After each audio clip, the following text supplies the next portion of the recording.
आज 7वा दिवस पवित्र शब्बात दिवस आहे. आज मी तुम्हाला येशूचे जीवन आणि परिस्थिती या उपदेश शीर्षकांतर्गत परमेश्वराचे वचन सामायिक करू इच्छितो. जेव्हा येशू शरीरात या पृथ्वीवर आले तेव्हा धार्मिक नेते आणि लोकांनी त्यांची निंदा करण्यासाठी विविध गोष्टींचा वापर केला. 2000 वर्षांपूर्वी घडलेल्या घटनेद्वारे आपण समजू शकतो की स्वर्गीय पिता अन्सांग होंग आणि स्वर्गीय माता नवी येरुशलेम कोणत्या प्रकारचे जीवन जगत होते. आपण हे समजूया की त्यांनी त्यांच्या संतानांच्या तारणासाठी आणि पश्चातापासाठी असे जीवन जगले.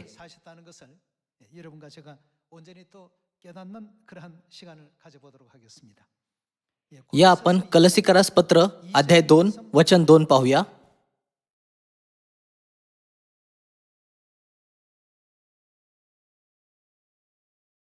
ते परिश्रम ह्यासाठी की त्यांच्या मनास उत्तेजन प्राप्त व्हावे, प्रेमाने त्यांनी एकमेकांशी बांधले जावे, ज्ञानाची पूर्ण खात्री ही संपत्ती त्यांना विपुल मिळावी व देवाचे रहस्य म्हणजे ख्रिस्त यांचे पूर्ण ज्ञान त्यास व्हावे.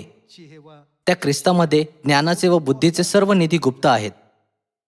लागवी भाषणाने कोणी तुम्हास भुलवू नये म्हणून हे सांगतो, कारण जरी मी देहाने दूर आहे तरी आत्म्याने तुम्हाजवळ आहे आणि तुमचा व्यवस्थितपणा व ख्रिस्तावरील तुमच्या विश्वासाचा स्थिरपणा पाहत असून आनंद करीत आहे.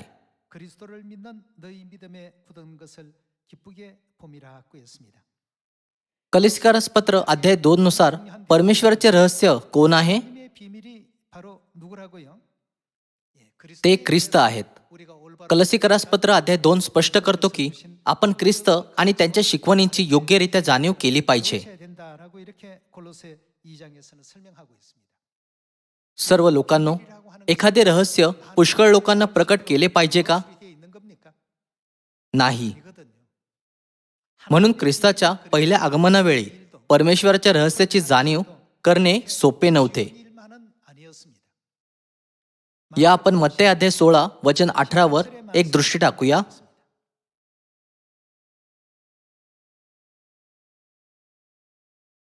अध्याय 16 वचन 18. आणखी मी तुला सांगतो, तू पेत्र आहेस आणि या खडकावर मी आपली मंडळी रचीन व तिच्या पुढे अधोलोकाच्या द्वाराचे काहीच चालणार नाही. मी तुला स्वर्गाच्या राज्याच्या किल्ल्या देईन आणि पृथ्वीवर जे काही तू बांधशील ते स्वर्गात बांधले जाईल व पृथ्वीवर जे काही तू मोकळे करशील ते स्वर्गात मोकळे केले जाईल. तेव्हा त्याने शिष्यास निक्षून सांगितले, मी ख्रिस्त आहे हे कोणालाही सांगू नका.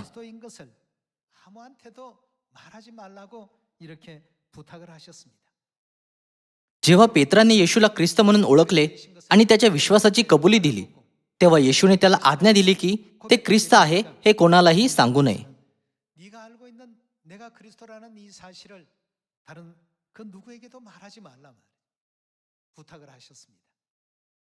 अशा प्रकारे जेव्हा ख्रिस्त या पृथ्वीवर आले तेव्हा त्यांनी काय केले? ते त्यांची ओळख लपून गुप्तपणे आले. ख्रिस्ताचे जीवन आणि परिस्थिती असे नव्हते जे सर्व सहजपणे स्वीकारू शकतील.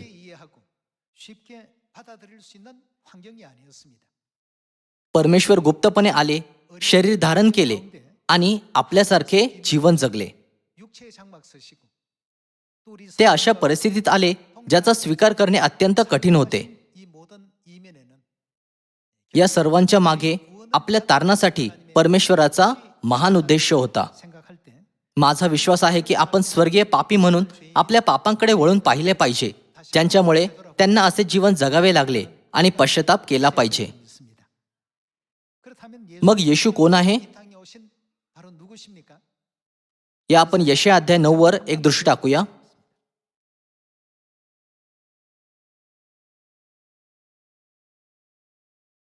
यशाया अध्याय 9 वचन 6. कारण आम्हासाठी बाळ जन्मला आहे, आम्हास पुत्र दिला आहे, त्याच्या खांद्यावर सत्ता राहील, त्याला अद्भुत मंत्री, समर्थ देव, सनातन. ते कोण आहेत? पिता शांतीचा अधिपती म्हणतील. ही एक अतिशय महत्वाची भविष्यवाणी होती की पिता यहोवा, ज्यांना पिता म्हणून ओळखले जाते, ते पुत्र म्हणून येतील.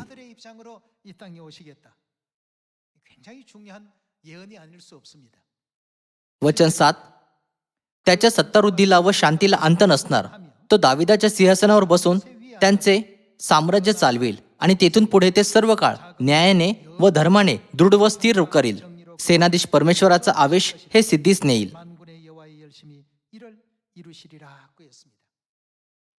यशया संदेष्टाने त्या नगराबद्दल देखील भविष्यवाणी केली, जेथे परमेश्वर बाळाच्या रूपात पुत्र म्हणून त्यांचे कार्य पूर्ण करतील.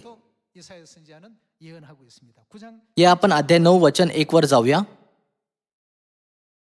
तथापि आता ज्या भूमीत विपत्ती आहे तेथे हा अंधकार राहणार नाही. त्याने मागील काळी जुबलून प्रांत व नफ्ताली प्रांत यांची अप्रतिष्ठा केली, तरी पुढील काळी समुद्र तीरांचा प्रदेश, यार्दनेच्या पलीकडील प्रांत ते कोठे प्रतिष्ठा देतील? विदेशी लोकांचे मंडळ त्याचे तो प्रतिष्ठा करेल. अंधकारात चालणाऱ्या लोकांनी मोठा प्रकाश पाहिला आहे. मृत्यूछायेच्या प्रदेशात बसणाऱ्यांवर प्रकाश पडला आहे.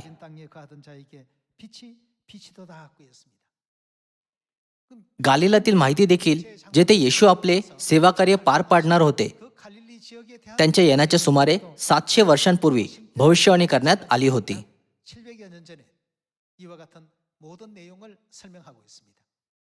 कलसीकारास पत्र अध्याय 2 वचन 2 मध्ये परमेश्वर म्हणतात की परमेश्वराचे रहस्य ख्रिस्ताला ओळखणे खूप महत्वाचे आहे. येशूने पेत्राला विचारले, तुम्ही मला कोण म्हणून म्हणता? पेत्राने उत्तर दिले, तुम्ही जिवंत देवाचे पुत्र आहात. यशया अध्याय 9 नुसार परमेश्वराचा पुत्र कोण आहे? अशा प्रकारे त्याचा अर्थ होता, तुम्ही पिता परमेश्वर आहात. येशूने उत्तर दिले, शिमोन बायोना, धन्य तुझी, स्वर्गातील पित्याने तुला हे प्रकट केले आहे. मी तुला स्वर्गाच्या राज्याच्या किल्ल्या देईन.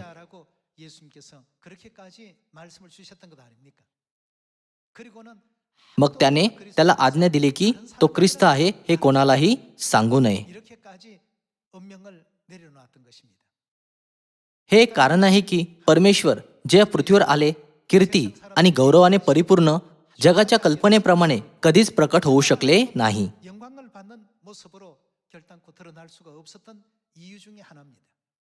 लोकांच्या दृष्टीने या किंवा त्या बाबतीत काही दोष होते. असे असले तरी ते स्वभावाने कोण आहेत? ते समर्थ परमेश्वर आणि सनातन पिता आहेत.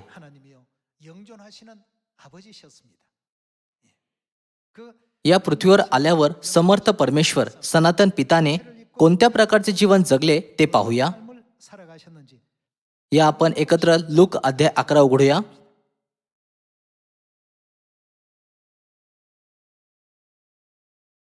वचन 37 मध्ये परुषाने येशूला भोजनाचे आमंत्रण दिले. या वचन 37 वर एक दृष्टी टाकूया. तो बोलत आहे इतक्यात एका पुरुषाने त्याला आपल्याकडे भोजनास येण्याची विनंती केली. मग तो आत जाऊन भोजनास बसला.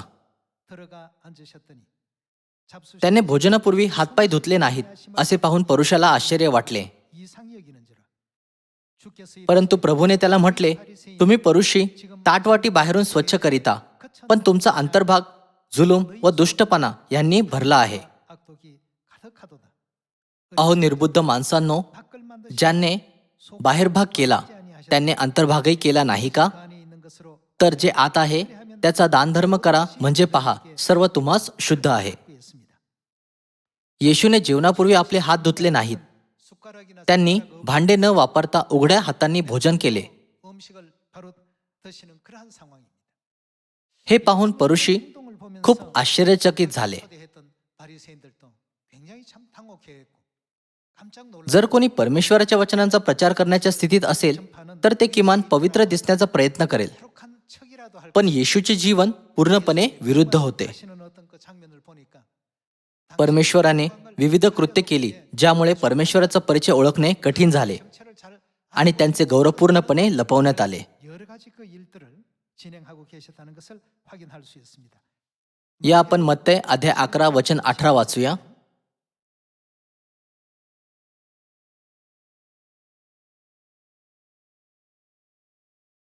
कारण योहान खातपीत आला नाही, तर त्याला भूत लागले असे म्हणतात. मनुष्याचा पुत्र खातपीत आला तर त्याच्याविषयी म्हणतात, पहा खादाड व दारूबाज मनुष्य. त्यांनी येशूचे वर्णन असे केले. लोकांनी त्यांचे वर्णन खादाड असे केले. दुसऱ्या शब्दात त्यांचा अर्थ असा होता की ते लोभाने त्यांचे भोजन करत होते.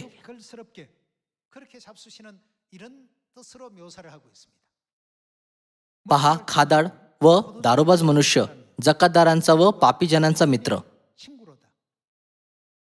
जुन्या काळात जकातदार आणि पापी हे अत्यंत खालच्या दर्जाचे समजले जात होते. सामान्य लोक देखील त्यांच्याशी संबंध ठेवत नव्हते, तरीही येशूने त्यांना आपले मित्र मानत असे. सर्वात महान, परमपवित्र आणि परमगौरवशाली परमेश्वर या पृथ्वीवर शरीरात का आले आणि असे जीवन का जगले?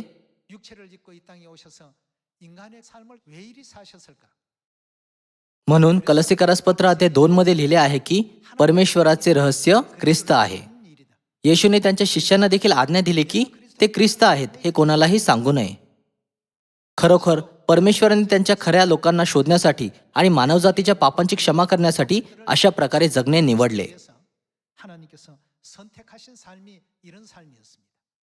या आपण लूक अध्याय 15 सोबत सुरू ठेवूया.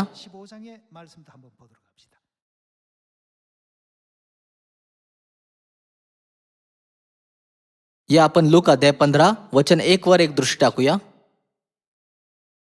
सर्व जकातदार व पापी त्यांचे ऐकावयास त्यांच्याजवळ येत होते. तेव्हा परुषी व शास्त्रीही अशी कुरकुर करू लागले की हा पाप्यांना जवळ करून त्यांच्याबरोबर जेवतो. त्यावेळी परुषी आणि नियमशास्त्रांचे शिक्षक पवित्र असल्याचे भासवत होते, पण येशूने जकातदार आणि पाप्यांचे स्वागत केले आणि त्यांच्यासोबत भोजन केले.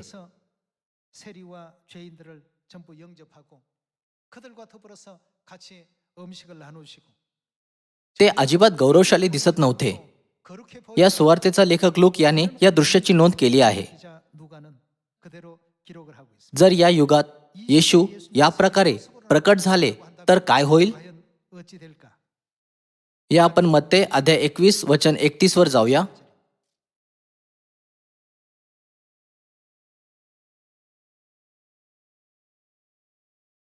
या दोघांतून कोणी बापाच्या इच्छेप्रमाणे केले?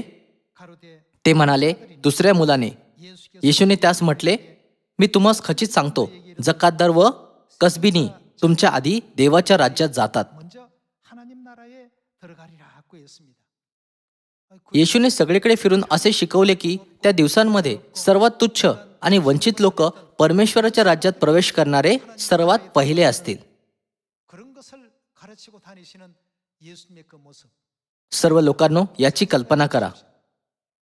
ख्रिस्ताने परमेश्वराचे गौरव लपवून असे जीवन का जगले? जेव्हा आपण या विषयावर विचार करतो तेव्हा आपण या निष्कर्षावर पोहोचतो की परमेश्वराने हे जीवन मानवजातीच्या तारणासाठी जगले.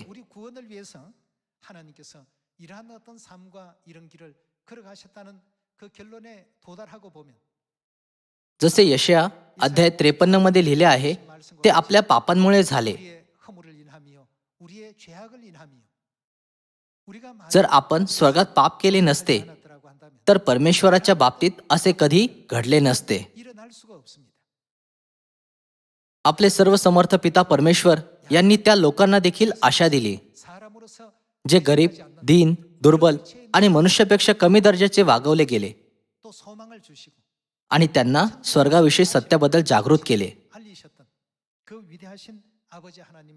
तथापि परुषी आणि नियमशास्त्राच्या शिक्षकांनी त्यांच्या परमेश्वराला नाकारले, त्यांची थट्टा केली, त्यांच्यावर थुंकले आणि जेव्हा ते या पृथ्वीवर आले तेव्हा त्यांना क्रूसवर खिळले. त्यांनी असे म्हणत त्यांना मारण्यासाठी दगड उचलले, कारण तुम्ही मानव असून स्वतःला देव म्हणविता आणि त्यांच्या विरुद्ध दुष्ट कृत्य केली. जर परमेश्वर या पृथ्वीवर स्वर्गाच्या ढगांवरून किंवा स्वर्गीय अग्नीच्या रथांवरून आले असते, त्यांच्यासोबत असंख्य देवदूत आले असते, तर त्यांनी येशूसोबत असे वागण्याचे धाडस केले असते का?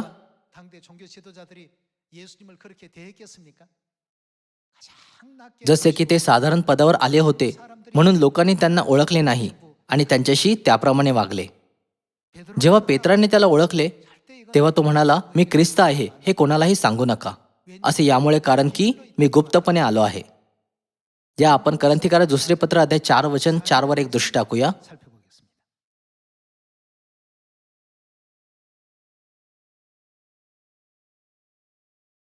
आपण अध्याय 4 वचन 4 पाहूया. 그중에 त्यांची म्हणणे विश्वास न ठेवणाऱ्या लोकांची मने या युगाच्या देवतांनी आंधळी केली आहेत, अशा हेतूने की 영광의 복음의 광채가 ते कोण आहेत? देवाची प्रतिमा जो ख्रिस्त त्याच्या तेजाच्या सुवार्तेचा प्रकाश त्यांच्यावर प्रकाशू नये. 형상이니라 하고 했는데 그리스도는 곧 ख्रिस्त परमेश्वर आहेत. यशया अध्याय 9 नुसार ते समर्थ देव आहेत. आणि आणखी काय?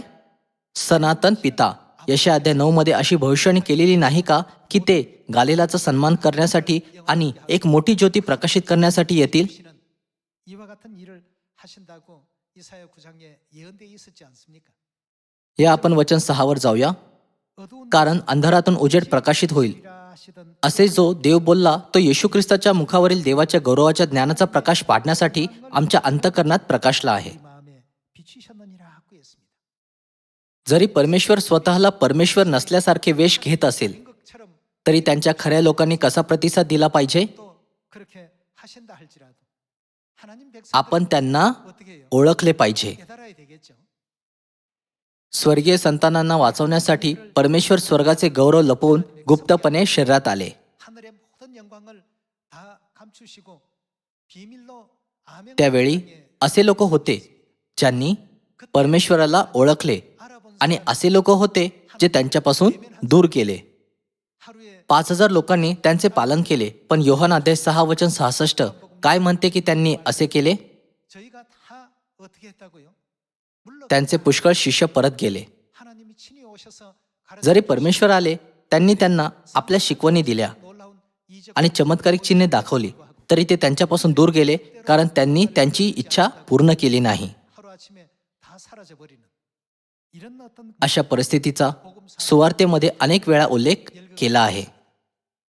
예수님의 그 जसे की येशूच्या काळातील परिस्थिती आणि त्यांनी ज्या प्रकारचे जगलेले जीवन 걸어가셨던 그 삶이 어떠했는지 असे असले तरी पेत्र, योहान आणि याकोब यांनी त्यांच्या शिकवणींचे पालन केले आणि शेवटपर्यंत त्यांच्यासोबत राहिले. 과 더불어서 함께 했기 때문에 म्हणूनच येशूने म्हटले, मी तुला निवडून घेतले नाही का? 굉장히 기뻐하시는 आपण योहान अध्याय 6 मध्ये येशूच्या आनंदाचे दृश्य पाहू शकतो. 우리가 या युगात जर येशू आपल्याला शिकवण्यासाठी आले तर आपण आमेन म्हणू आणि 100% त्यांचे पालन करू असा आपण विचार केला असता, पण तसे नाही. या योहान अध्याय 6 वचन 66 वर एक दृष्टी टाकूया. 살펴보겠습니다.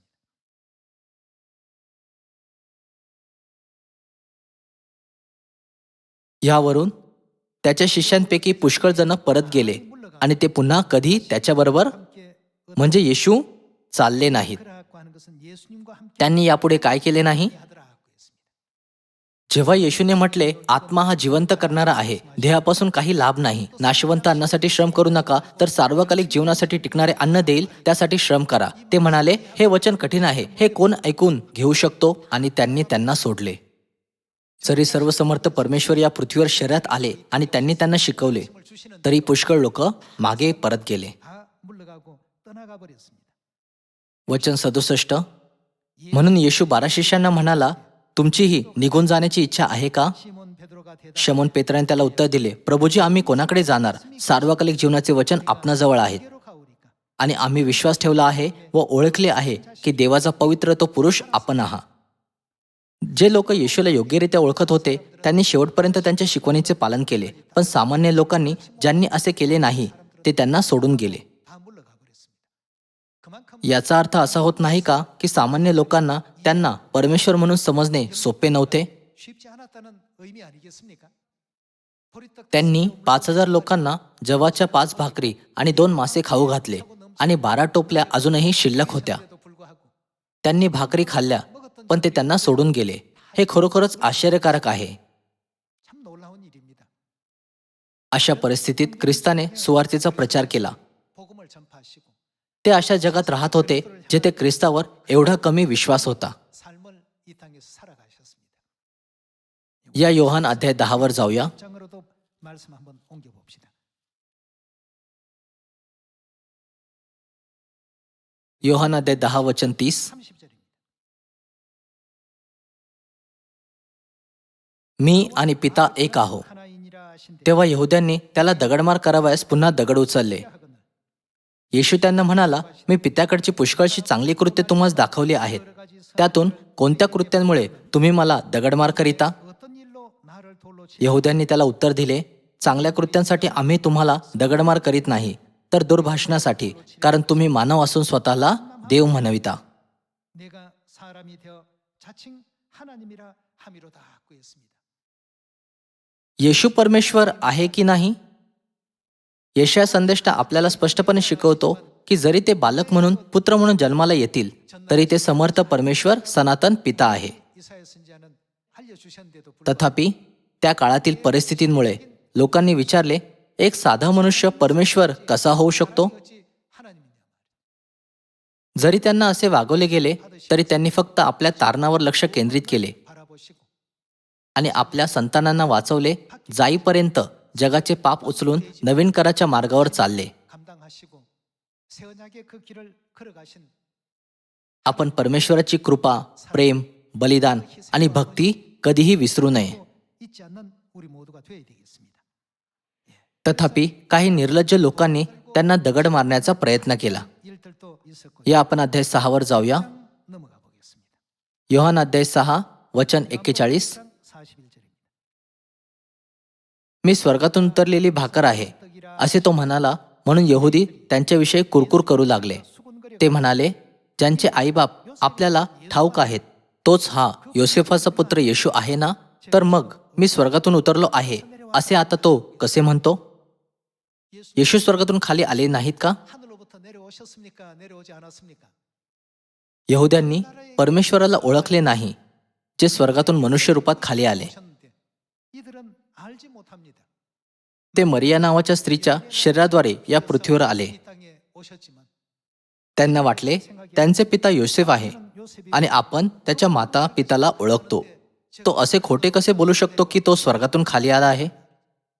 या परिस्थितीत 상황 속에 त्यांनी येशूला परमेश्वर म्हणून स्वीकारले असते का? 다른 하나님으로 영접할 수 있었겠습니까?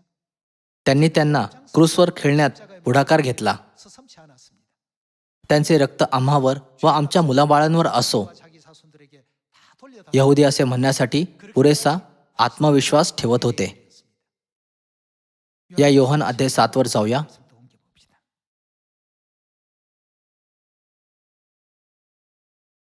요한복음 योहान अध्याय 7:14.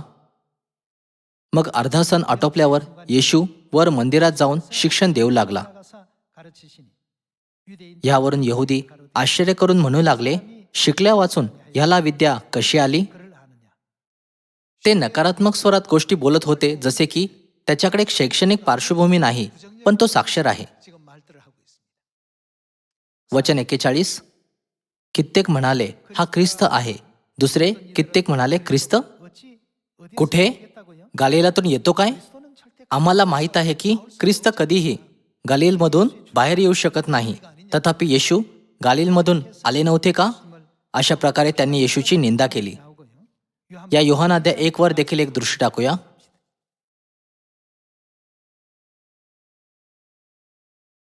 या वचन 43 पाहूया.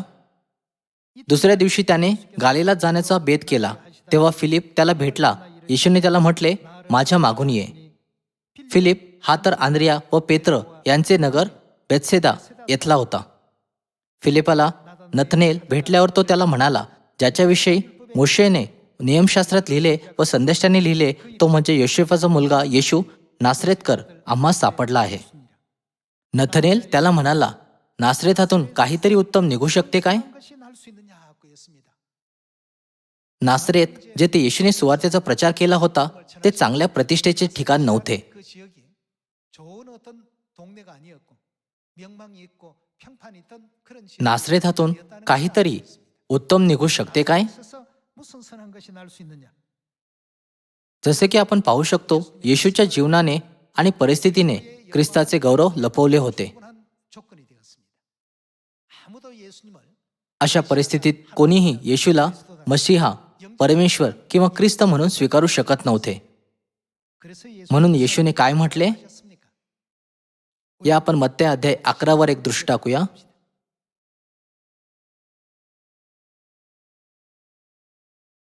मत्ते अध्याय 11 वचन 2. 절의 말씀입니다. योहान बंदीशाळेत असताना त्याने ख्रिस्ताच्या कृत्यांविषयी ऐकून आपल्या शिष्यांना पाठवून त्याला विचारले, 그이가 जे येणार आहेत ते आपणच की आम्ही दुसऱ्याची वाट पाहावी? येशूने त्यास उत्तर दिले, जे तुम्ही ऐकता व पाहता ते योहानाला जाऊन सांगा. 고하되 आंधळे पाहतात, पांगळे चालतात, कुष्ठरोगी शुद्ध होतात, 깨끗함을 받은 बहिरे ऐकतात, 귀먹은 मेलेले उठवले जातात 죽은 자가 व गरिबांस सुवार्ता सांगण्यात येते. 복음이 전파된다 하라. जो कोणी माझ्या संबंधाने अडखळत नाही तो धन्य होय. 실족하지 아니하는 자가 복이 있도다 하시니라 그였습니다. अडखळणे म्हणजे पडणे. 넘어진다는 의미입니다. त्या व्यक्तीबद्दल काय जो येशूमुळे विश्वासातून बाहेर पडत नाही? 하는 자가 어떻다고요? ते धन्य आहेत. जरी येशू परमेश्वराचे रहस्य म्हणून आले 어떤 주위의 환경과 तर या सर्व परिस्थिती असूनही 같은 상황임에도 पेत्र आणि शिष्यांनी त्यांना ओळखले, 올바르게 알아보고 त्यांची मनापासून उपासना केली 그래서 경배도 आणि परिश्रमपूर्वक त्यांच्या शिकवणींचा प्रचार केला. 주위의 모든 사람들에게 또 전파하고 알리는 일에 힘을 썼던 것이죠. तथापि इतर सर्वांच्या परिस्थितींकडे पहा. प्रेषितांची कृत्य अध्याय 24 मध्ये 예수님을 लोकांनी येशूवर विश्वास ठेवणाऱ्यांवर नासरी पंथ असल्याचा आरोप लावला. 초대교회의 그 상황도 기록되어 있죠. यहुद्यांमध्ये सणाच्या वेळी एका पाप्याला सोडण्याची प्रथा होती. 사람을 방면하는 관습이 있었습니다. पिलाताने विचारले की 백성들이 येशू लुटारू बराबापेक्षा अधिक नीतिमान आणि दयाळू आहे, म्हणून लोक येशूला सोडण्याची विनंती करणार नाहीत का? 풀어달라고 त्याने त्यांना विचारले, तुम्हाकरिता या दोघांतून कोणाला सोडून द्यावे अशी तुमची इच्छा आहे, येशूला किंवा बरब्बाला? 그러니까 모든 사람들이 तथापि सर्वांनी म्हटले, बरब्बाला सोडा. 도와달라고 ते ओरडले, येशूला वधस्तंभावर खिळून टाका. हे सर्व कोण आयोजित करत होते? 그 당대 त्या काळातील धार्मिक नेते लोकांची फसवणूक करत नव्हते का? 조정해서 इतके की त्यांनी येशूला क्रुसावर खिळण्यास प्रवृत्त केले. 처형시키는 이런 제 끔찍한 어떤 일까지 지금 벌어지고 있는 것 아니겠습니까? जेव्हा येशूने 십자가를 짊어지고 क्रूस उचलला 예수님에 대해서 तेव्हा लोकांनी त्यांचा अपमान केला. 서슴지 않고 군병들은 सैनिकांनी त्यांच्या कपड्यांसाठी चिठ्ठ्या टाकल्या. 사람들은 지금 काहींनी त्यांच्यावर थुंकले, काहींनी त्यांच्या डोळ्यांवर पट्टी बांधली आणि त्यांना मुठीने मारले. 하나님의 본래의 어떤 그 영광의 जर परमेश्वराने आपल्या गौरवाचे तेज मनुष्य जातीला दिसावे म्हणून प्रकट केले असते तर अशा गोष्टी कधीच घडल्या नसत्या. 발생하지 않을 것입니다. तथापि त्यांनी आपले गौरव लपवले. 주시고 그러한 या दरम्यान काही लोकांनी फक्त सार्वकालिक जीवनाच्या त्यांच्या वचनांकडे पाहिले आणि त्यांचे पालन केले. 그 참백성들을 찾으려고 आपण हे कधीही विसरू नये की परमेश्वर अशा खऱ्या परमेश्वरच्या लोकांना शोधत आहेत. पिता आणि माताच्या कृपेचे स्मरण करून आपण पश्चातापाचे जीवन जगले पाहिजे 하늘 아버지 आणि पिता आणि माताचे आभार मानले पाहिजे जे आपल्याला वाचवण्यासाठी या पृथ्वीवर आले. 감사를 드리고 회개하는 심령으로서 살아갈 줄 아는 우리가 되어야 되겠습니다. म्हणून माझी इच्छा आहे की तुम्हाला हे समजावे की पश्चातापाची प्रार्थना परमेश्वराला याचनेच्या प्रार्थनेपेक्षा जास्त स्वीकार्य आहे. 하셨으면 좋겠습니다. कृपया असे करा, कृपया असे करा, अर्थात या सर्व गोष्टी प्रार्थना आहेत. जेव्हा आपण विचार करतो की परमेश्वर ज्यांना अशी भूमिका घेण्याची गरज नव्हती त्यांनी आपल्यामुळे या मार्गावर चालण्याचे निवडले, 삶을 तेव्हा आपण खोल पश्चातापाने दुःखाने प्रवृत्त होतो. 어머님 앞에 하늘에서도 죄를 짓고 이 땅에 와서도 आपण आपल्या स्वर्गीय पिता मातासमोर स्वर्गात आणि पुन्हा पृथ्वीवर पाप केले, ज्यामुळे त्यांना पुन्हा एकदा दुःख झाले. 마음을 찢고 통해하는 이런 पश्चातापाने विदीर्ण झालेल्या अंतःकरणाने आपण दररोज परमेश्वराच्या अमर्याद प्रेम, भक्ती आणि बलिदानाचे स्मरण केले पाहिजे. 줄 아는 우리 하늘 자녀들이 다 되어야 될 줄 믿습니다. पवित्र आत्म्याच्या युगात आज लोक चर्च ऑफ गॉड बद्दल ज्या दृष्टिकोनातून पाहतात ते प्रथम चर्चपेक्षा वेगळे नाही. 할 바가 없습니다. त्या दिवसात लोक येशूकडे ज्या दृष्टिकोनातून पाहत होते 오늘날 사람 तसेच आज लोक ख्रिस्त आनसांगहोंग आणि नवीन येरुशलेम स्वर्गीय माताकडे पाहतात. 할 바가 없다는 것을 우리가 꼭히 명심하시고 그리고 이 जसे यशया अध्याय 60 मध्ये लिहिले आहे, त्या सर्व दिवसांचे वर्णन कसे केले आहे? तुमचे शोकाचे दिवस. तथापि त्या शोकाचे दिवसांचे काय होईल? त्यांचा अंत होईल. या आपण त्या वचनांकडे वळूया जे म्हणतात, जेव्हा शोकाचे दिवस पूर्ण होतात तेव्हा संतान स्वर्गात परत जाऊ शकतात. 나라로 돌아갈 수 있다는 말씀 한 번만 더 찾아봅시다. यशया अध्याय 60. या आपण यशया अध्याय 60 वचन 20 वर एक दृष्टी टाकूया. 말씀 보시면 तुझ्या सूर्याचा यापुढे अस्त होणार नाही, तुझा चंद्र निस्तेज होणार नाही, कारण परमेश्वर तुझा सार्वकालिक दीप होईल. तुझे शोकाचे दिवसांचे काय होईल? संपले आहेत. तुझा हा शब्द कोणाला दर्शवतो? 가르치고 있습니까? यशया अध्याय 60 यरुशलेमच्या भावी गौरवाचे वर्णन केले असल्याने तुझे शोकाचे दिवस त्या शोकाच्या दिवसांना दर्शवतात ज्यातून यरुशलेमला जाणे आवश्यक आहे. 그 슬픔의 날. तुझे शोकाचे दिवस त्यांचे काय होईल? 어떻게 된다고 했습니까? संपले आहेत. 마치게 될 것입니다. तोपर्यंत असे लोक असतील जे यरुशलेमवर विश्वास ठेवत नाहीत, जे तिच्याबद्दल शंका घेतील, जे तिचा विश्वासघात करतील आणि जे तिला अडथळा आणतील. 의욕하는 사람, 배반하는 사람, 회방하는 पवित्र आत्म्याच्या युगातील परिस्थिती पुत्राच्या युगातील परिस्थितीपेक्षा वेगळी नाही. 환경이 다르지가 않습니다. जर परमेश्वराने आपले गौरव प्रदर्शित केले असते तर कोणीही स्वर्गीय पिता आणि स्वर्गीय मातासमोर आपले डोके वर केले नसते. 인류 인생 중에는 यरुशलेम कोणासाठी दुःखाचे दिवस सहन करते? 예루살렘이 जोपर्यंत तिच्या संततीमुळे होणारे शोकाचे दिवस संपत नाहीत तोपर्यंत यरुशलेम अशाच परिस्थितीत असेल. 전부 이런 어떤 환경과 상황 속에 놓일 수밖에 없다라고 하시죠. या आपण वचन 14 वर देखील जाऊया. 4절의 말씀도 한번 보도록 अध्याय 60 वचन 14.